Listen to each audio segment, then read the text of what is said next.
اب بات کریں گے دریائے ستلج کی بے رحم لہروں سے احمد پور شرقہ کے علاقے جھانگڑا شرقی کی خاتون کا مکان منہدم ہو گیا۔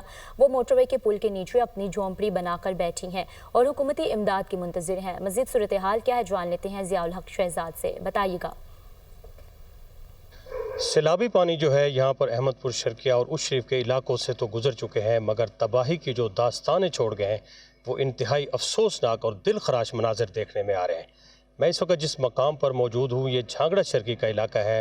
یہاں پر دریائے ستلج نے وسیع پیمانے پر تباہی پھیلائی، جہاں پر دیگر لوگ متاثر ہوئے ہیں۔ وہ ایک بیوہ خاتون بھی ہے، اس کا مکان منہدم ہو چکا ہے۔ میرا کیمرہ مین آپ کو دکھا سکے تو یہ خاتون بیوہ جو ہے اپنی بہو کے ساتھ یہاں پر ایک جھونپڑی میں بیٹھی ہے اور ان کا کوئی پرسان حال نہیں ہے۔ تو میرے ساتھ بیوہ خاتون موجود ہیں، ان سے اس حوالے سے بات کر رہے ہیں۔ جی آپ بتائیں، آپ کا جو نقصان ہوا آپ کو کوئی ریلیف ملا ہے؟